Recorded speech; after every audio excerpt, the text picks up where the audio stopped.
Hello, this is Shanker, and in this video I'm going to talk about depression and how to see depression astrologically. Now, depression is a state which is there in the brain. I mean, we all know that when our right brain is not very strong, that the cognitive brain is not very strong, and the left brain, which governs with emotions, gets very strong, or our frontal brain, by which we analyze things, or by which we go in the past, and I mean, I don't think regretting is wrong, but after regretting we need to forgive ourselves. That is done by the frontal part of the brain. So everything is there, is governed by the mind, and the mind in astrology is governed by moon, and even the eyes, which is water, and anything which is watery is governed by a moon. So you have to see the state of moon to understand depression first. That is one planet which has to be seen properly. Now, moon, when it is alone, it does not have any planet to the second of it. From the second, for moon, suppose moon is in Cancer, if it doesn't have a planet in Leo, and it does not have a planet in Gemini, that is 12th to it. If there are no planets in the second to moon or 12th of moon, that moon, even there could be a planet aspecting it, that doesn't make much of a difference, because then that moon, I would say that moon is in isolation. You have an isolated mind. You want to be isolated. You like to be, a little introvert. You like to be a recluse. So that is one state where we need to be a little careful. It does not mean that such a moon will put you in depression, but it is a first sign where a person says, okay, don't bother me. I want to be stay away. I want to be isolated. I want to think differently. That one characteristic has to be seen. Now, what happens is, what are the various other conjunctions where moon can create problems? Now, one important thing is Ketu. Ketu is a planet which tends you to make you more detached. It takes you towards high level of detachment. Depending on the conjunction of moon and Ketu, and I consider about 5 to 6 degrees this way or that way.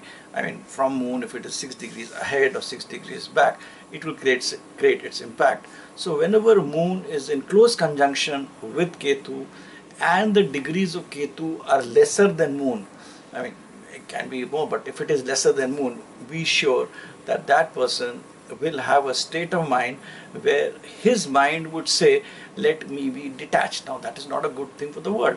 That is what depression is all about. In sexuality, if you want to become a sadhu, if you want to become anything else, you say, I mean, we all talk about detachment, we all talk that it is the best thing, that is what has been told in Gita also, but it's different. It says that you should be in a state of detachment while dealing with the world. But when your mind actually gets totally detached from everything, then you say, okay, you don't do anything. Now that is where depression comes in, and we call it depression. We say, okay, the person is not interested. So that is where you have to see when moon is with Ketu. Further affliction comes, suppose Saturn has a negative aspect on it. Then the person will get not only detached, but also start thinking negatively, in terms of what's going to happen, what's not going to happen. So that is how we have to see depression in that way. That is what is depression. That is one state of thing. Another state is when a person today, they are becoming seismophobic. People are becoming parabolic in the sense that they are like the mind, swings from one pendulum to the other pendulum. That is only when a person gets more aggressive.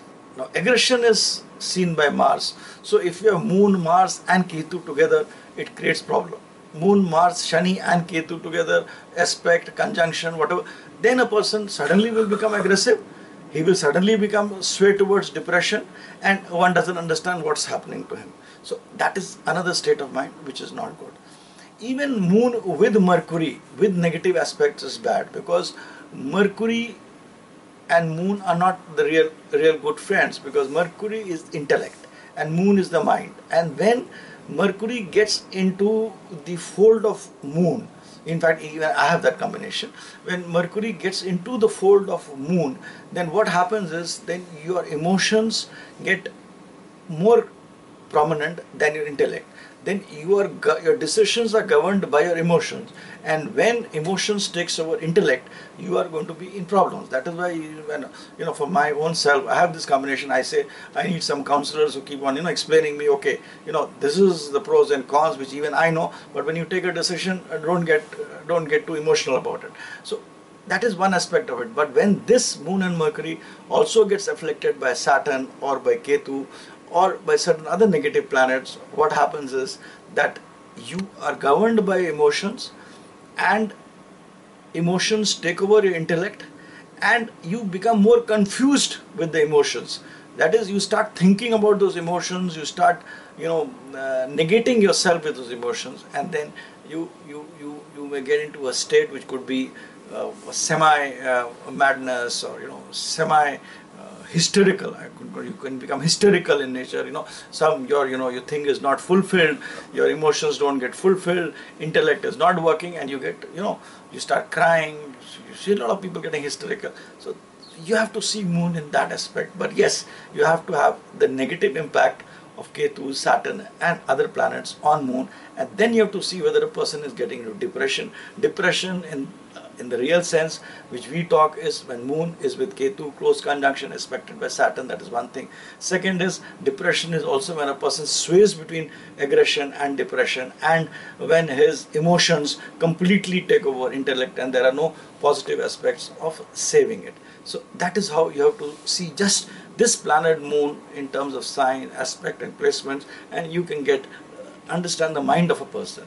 And it is only with this that you should start seeing a horoscope. A horoscope with a strong Moon becomes a better horoscope. So people say, oh, Raj Yogas are there, so many things are there. But if the person's Moon is not good, then those Raj Yogas are not going to fructify. He will not be able to make them work. You don't have the horsepower to make the machine run.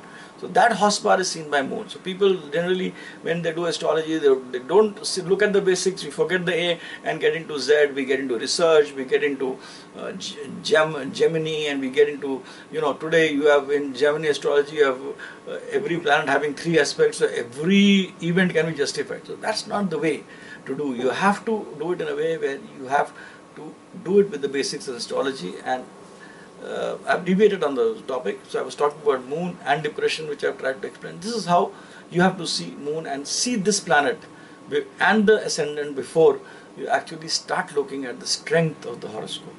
So this was it. This is my take on the aspect of depression, how to see it in astrology, the planets which are important to look into it. You can go to my sites, connectingmind.org or Adawal Shanker.com, Shanker with a E.